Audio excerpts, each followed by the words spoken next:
radio fête ses 30 ans, le samedi 4 juin, dans le petit bois de Saint-André-d'Ornay, à La Roche-sur-Yon. À midi, rejoignez-nous avec votre pique-nique et votre poste de radio pour découvrir le mix diffusé sur les ondes. Vivez avec nous un après-midi Hey convivial Max, autour des émissions ça a l'air spéciales vachement de nos intéressant. animateurs et Ça te dit qu'on y aille restez du pour coup? la soirée sous le signe de la musique veux. et de la bonne humeur. Graffiti, À la limite, on peut appeler Yves pour mémorable, filmer quelques trucs. l'accès est libre Ouais, toute bonne la idée. journée. Mais attends, je vais l'appeler. Restauration à partir de 19h. Plus d'infos sur www.urban-radio.com. Samedi 4 juin, venez fêter les 30 ans de Graffiti. Allô Yves, c'est Jess. Oui, t'as entendu? Il y a les 30 ans de graffiti aujourd'hui. En plus, c'est pas loin de chez toi, on pourrait y aller du coup. Max, il voudrait filmer aussi, ça te dirait? Tu pourrais rapporter les caméras? Ok, cool. Bon, on se donne rendez-vous dans 30 minutes là-bas? Ok, super. Bah, à tout à l'heure du coup. Salut. Ouais, c'est bon, il est d'accord.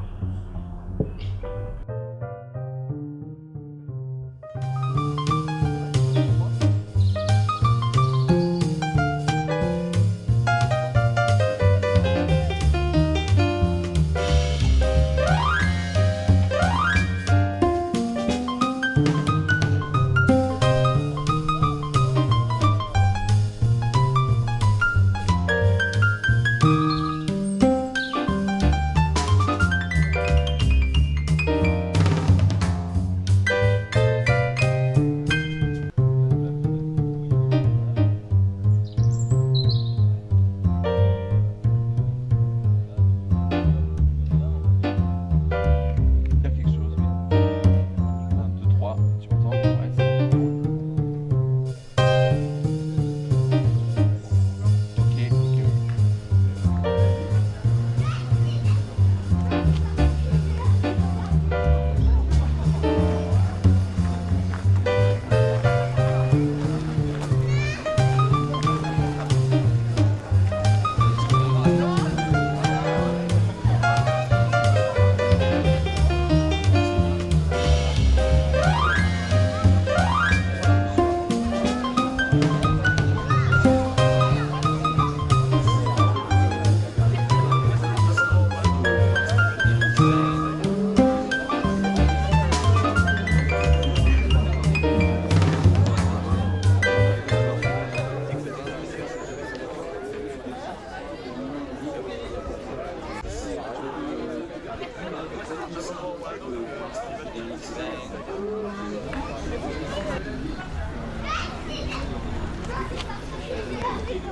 Vous êtes un des piliers du démarrage de la radio. Oui. Vous l'avez connu au démarrage. Tout à fait, oui. Vous pouvez nous en parler un petit peu?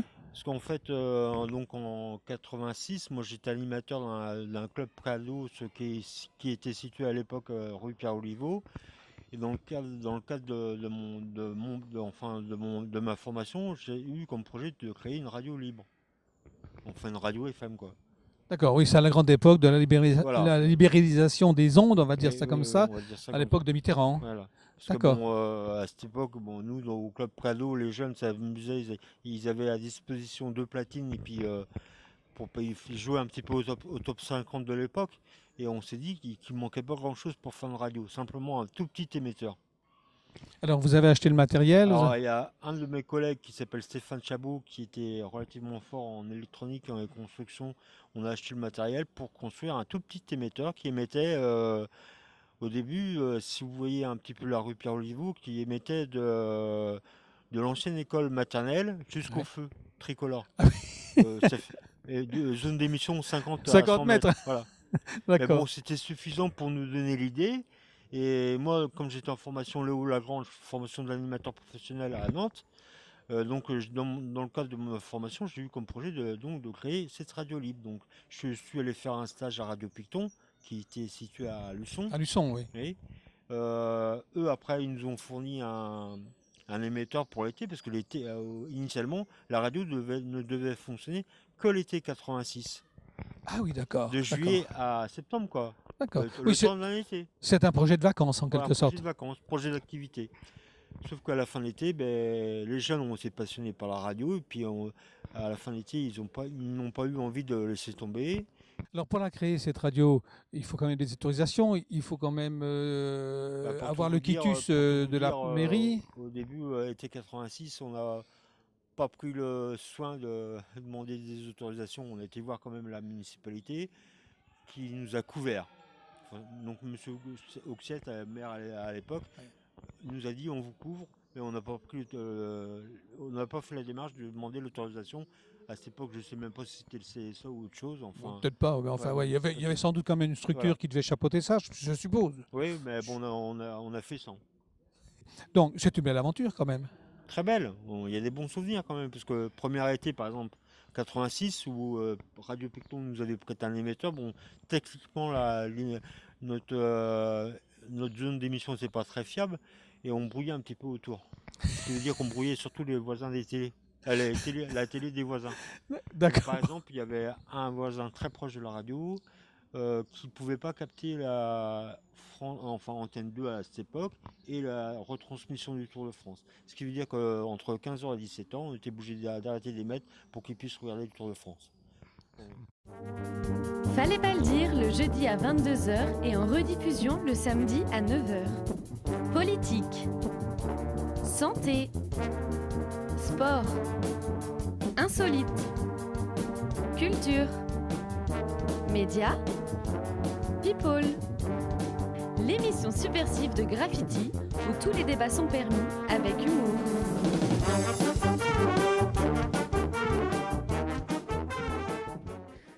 Renaud Loiseau, merci de nous accorder quelques petites minutes pour parler un petit peu de cet anniversaire les 30 ans de Radio Graffiti, enfin Graffiti Urban Radio, mais surtout parler de votre expérience. Qui êtes-vous et depuis quand êtes-vous effectivement à la radio ? Alors moi, j'ai commencé il y a 22 ans, peut-être même 23.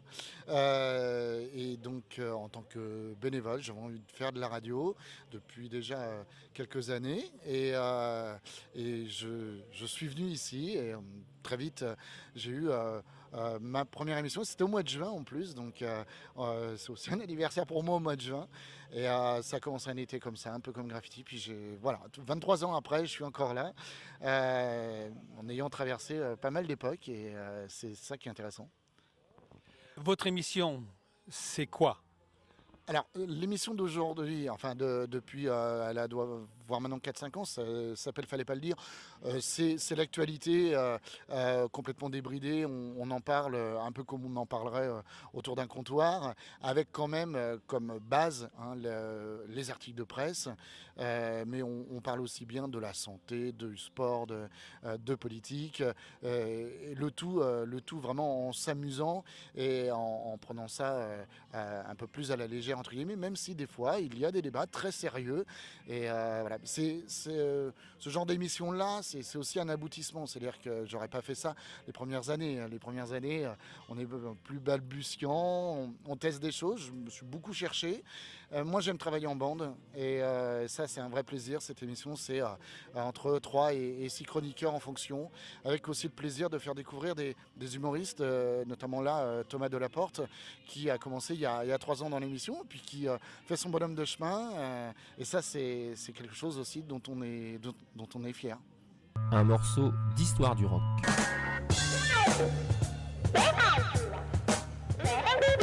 Une chronique d'Urban Radio.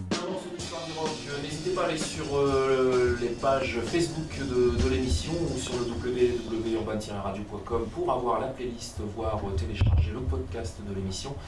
Et moi je vous dis donc à la semaine prochaine pour une nouvelle page d'un morceau d'histoire du rock qui se tournera encore une fois. Merci à toutes et à tous. Vincent Leplay, vous êtes qui et vous animez quoi ? Alors je suis qui ? Moi je suis enseignant à la base au lycée nature de La Roche-sur-Yon, en lycée agricole, et il y a une quinzaine d'années maintenant, j'animais un atelier radio au sein du lycée. Alors il n'y avait pas d'émetteur, mais l'idée c'était de faire une animation radio à l'interne dans l'établissement, dans le foyer des jeunes. Et à un moment donné, il n'y a plus trop de groupes. Enfin, le groupe avec qui je faisais ça, le groupe élève, ça s'est éteint comme beaucoup d'ateliers dans les établissements. Et l'idée m'est venue au moment de 2004, au moment des 50 ans de l'histoire du rock, de partir de cette date. Et parce que c'est une passion depuis que je suis tout petit, j'ai beaucoup de disques, beaucoup de CD, beaucoup de choses. Après, j'en ai recherché via les médiathèques et des choses comme ça. Mais donc, c'est de remonter l'histoire du rock depuis 2004 et de remonter chronologiquement et de raconter un petit peu cette histoire. Donc, depuis 12 ans maintenant, puisque ça a commencé en 2004. Ok, donc 12 ans, effectivement, vous venez de le préciser, sur le rock. Mais vous passez, votre émission, quand? À quelle heure? Alors mon émission, elle passe le lundi de 19h30 à 21h30 en direct, en live. C'est là que je l'enregistre. Enfin, je l'enregistre, je suis en direct. Elle est enregistrée sur l'ordinateur, ce qui permet de pouvoir la podcaster. On peut la réécouter, la podcaster. Et puis elle est rediffusée le samedi midi de midi à 14h sur les ondes de Graffiti. Donc si je regarde ma montre, elle est diffusée en ce moment, théoriquement. Bon, sauf qu'on est dans un événement exceptionnel aujourd'hui, 30 ans, on ne les a pas tous les jours, et c'est quand même assez génial. Mais écoutez, ok, on retient, Vincent Leplay, c'est l'expert en rock'n'roll de la radio Graffiti Urban. Eh bien, merci beaucoup.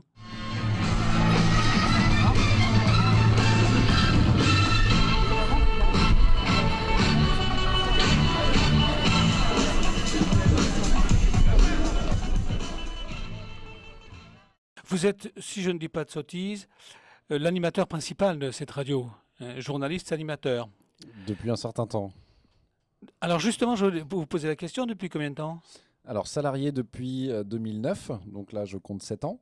Mais avant d'être salarié, j'étais bénévole de l'association forcément depuis 1998. En quoi consiste votre job au sein de Graffiti Urban Radio? Il y a beaucoup de choses à faire, donc de produire notamment une émission d'1 heure tous les jours, du lundi au vendredi, 17h-18h. Il faut être à l'antenne, il faut avoir des invités, il faut avoir des chroniques de prêtes.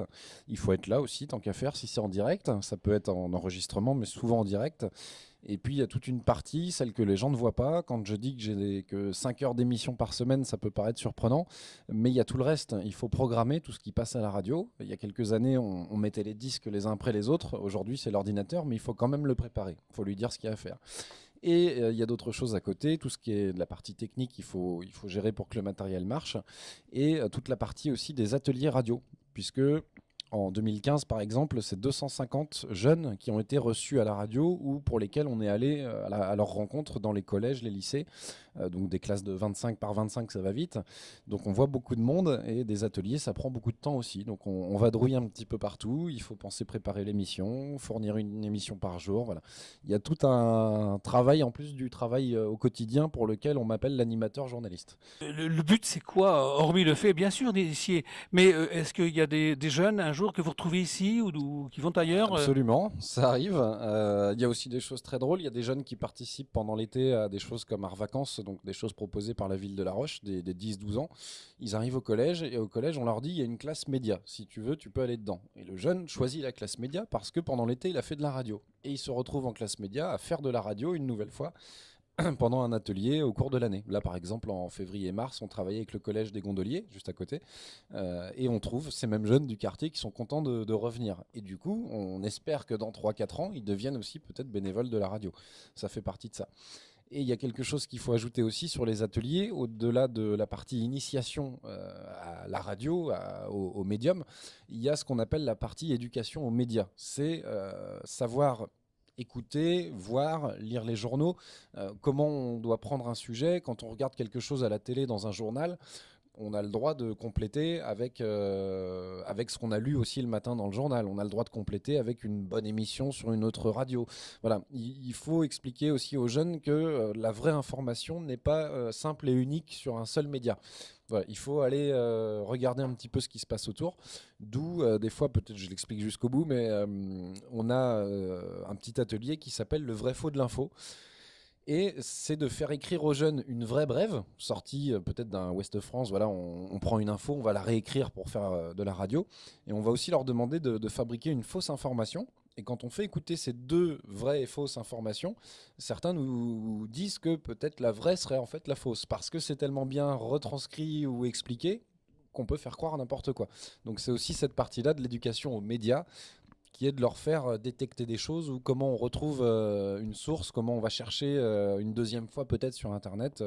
J'ai entendu que, je vais vérifier, est-ce que c'est vrai, est-ce que ça sort d'un vrai journal, ou voilà, toute cette partie. Mais écoutez, Hyacinthe, on ne peut faire qu'une chose, c'est souhaiter à Graffiti Urban Radio, j'ai du mal à le dire, Graffiti Urban Radio, longue vie. Parce que déjà 30 ans pour une radio libre, c'est quand même pas évident. Et c'est une superbe réussite.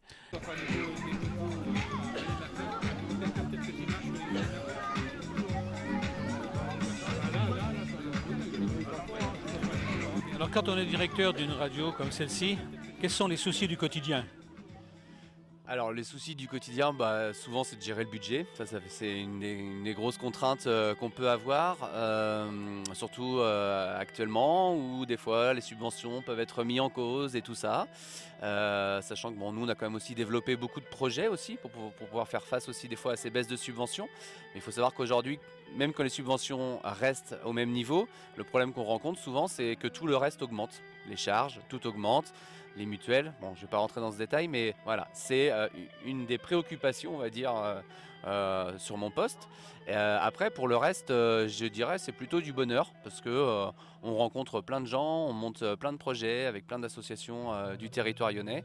Et puis aussi, c'est tous les bénévoles qui passent à la radio, et ça, c'est que du bonheur. Alors, vous parlez effectivement de la gestion, de l'entreprise entre guillemets, mais les sources, d'où proviennent-elles? Comment est-ce que c'est qu'on a de l'argent pour faire fonctionner une radio, et aussi bien fonctionner d'ailleurs, parce qu'elle fonctionne vraiment très bien? Alors, concernant, on va dire, les entrées d'argent, les finances, principalement donc le FSER, qui est le Fonds de soutien à l'expression radiophonique, qui est une aide qui a été mise en place dans les années 80, après que Mitterrand ait libéré les ondes en France. Et pour ça, il faut répondre à plusieurs critères. Il faut être une radio associative pour pouvoir bénéficier de cette aide-là. Et puis après, il faut mener aussi tout au long de l'année des actions sur le territoire. Voilà. Donc ça, c'est ce qui nous apporte une aide assez importante pour le fonctionnement de la radio. Vient ensuite la ville de La Roche-sur-Yon qui nous soutient. Via également une subvention qui nous permet aussi de faire face aux coûts de diffusion, même si actuellement on est en train de réfléchir à un autre moyen de diffusion. Plutôt que de passer par un prestataire, on aimerait bien pouvoir être autonome, ce qui au final nous coûterait moins cher dans 5 ans ou 10 ans. Donc ça, c'est une des autres missions qui m'est confiée. Et puis après, la région aide également Graffiti et les radios associatives en Pays de la Loire. Après, le reste, c'est de la prestation qu'on fait, qui est une partie qui est moins visible de la radio, mais il faut savoir qu'on est un acteur très très engagé dans tout ce qui touche à l'éducation aux médias. Comment ça fonctionne une radio, comment on construit une émission, comment on fait du montage audio, comment on prépare une interview, comment on prépare un débat. Donc on intervient toute l'année, et principalement Hyacinthe, mon collègue, qui intervient dans les collèges, les lycées, les centres de loisirs, et on intervient sur toute la Vendée. On est au mois de juin, mais on est déjà intervenu à Fontenay, on est intervenu à Esnay, on est intervenu à Saint-Jean-de-Mont, on intervient également à La Roche-sur-Yon. Voilà, donc beaucoup de structures nous font confiance, on les remercie, mais c'est quelque chose sur lequel on intervient très régulièrement. C'est de la prestation qui est facturée et qui permet aussi de continuer à faire développer le budget de la radio. Ok. Alors, la radio émet dans un rayon de combien de kilomètres? Alors, on émet à peu près à 30 km, c'est ce qu'on a l'habitude de dire. Après, en fait, il faut savoir que la diffusion FM, elle est soumise à des contraintes géographiques. C'est-à-dire qu'autant on va pouvoir nous capter si on part en direction de Nantes jusqu'à Montaigu et même bien après sur la 2x2, alors que si on part vers Esnay, arrivé à Esnay, on ne nous capte plus. Bon, ça c'est dû à des raisons géographiques. Si les ondes ne traversent pas les montagnes, entre guillemets, on est en Vendée, mais voilà, effectivement, dès qu'on est à un endroit qui va être plus haut que l'antenne, on ne capte plus la radio. Voilà. Donc on a une zone, on dit en gros 30 km, mais c'est une moyenne. On couvre à peu près, on va dire, les 3/4 de la Vendée. Les gens nous captent, et puis après on a aussi beaucoup d'auditeurs qui nous écoutent maintenant via internet. On le voit aussi, on a beaucoup de personnes qui sont passées par La Roche-sur-Yon. qui ont été auditeurs ou même bénévoles, mais ne serait-ce que déjà auditeurs à La Roche-sur-Yon, qui ensuite sont partis à travers le monde même et continuent à écouter Graffiti parce que ça reste le seul média direct, on va dire, qu'on va pouvoir continuer à écouter en direct, émis depuis La Roche-sur-Yon 24 heures sur 24. Voilà. On peut citer par exemple, on a lancé un concours photo à l'occasion de nos 30 ans. Il fallait poster une photo avec le slogan fournisseur de bonnes ondes. On a reçu une photo d'Afrique du Sud, on a reçu une photo du Maroc, une photo de Chypre, une photo de Bayonne, voilà. Donc des gens qui sont partis après. On a eu une photo de Liège aussi en Belgique. Voilà, tout ça c'est des gens qui sont passés, soit qui sont passés à la radio ou soit qui ont été auditeurs à La Roche-sur-Yon et qui en partant de La Roche-sur-Yon sont partis avec la radio, enfin ont embarqué en tout cas la radio dans leur bagage. Voilà. Donc on nous capte aussi sur ça, on peut nous réécouter également en podcast via le site internet qui lui est accessible depuis le monde entier quand les autorités l'autorisent. Alors on peut conclure en disant que la radio a un rayonnement international. C'est quand même assez formidable. Et puis l'avenir, vous le voyez comment ? L'avenir, on le construit tous les jours.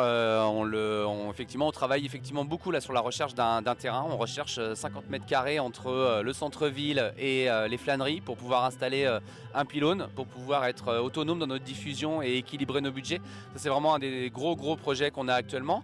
Mais après, c'est sans oublier aussi le projet en lui-même de l'association, enfin de Graffiti, l'association qui gère la radio, et donc le projet de la radio, qui est de continuer à faire découvrir de la musique via notre programmation musicale, mais qui est également de permettre à tout le monde de pouvoir s'exprimer librement sur l'antenne de Graffiti, et de continuer également tout notre projet nos interventions d'éducation aux médias dans tous les établissements et dans toutes les structures qui souhaitent nous accueillir.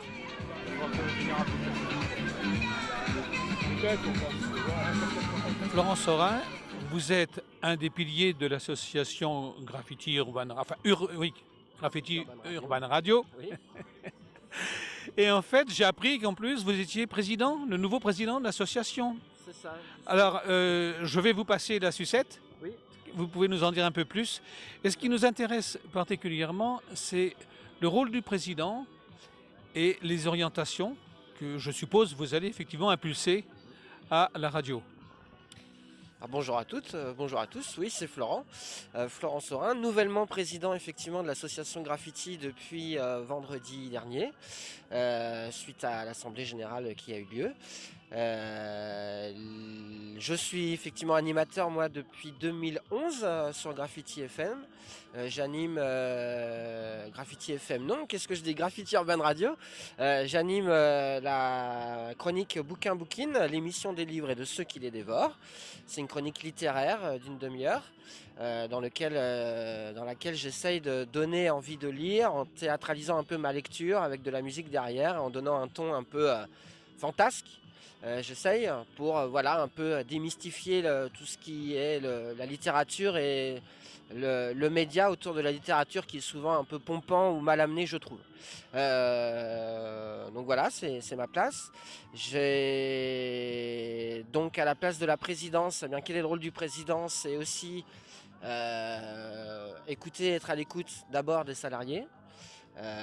Graffiti emploie effectivement 3 salariés, donc c'est être à l'écoute de leurs attentes, de leurs besoins, faire perdurer avant tout leur emploi, et puis c'est être entouré surtout d'un conseil d'administration qui a effectivement pour mission de porter différents projets, soit sur de long terme, soit sur de l'événementiel.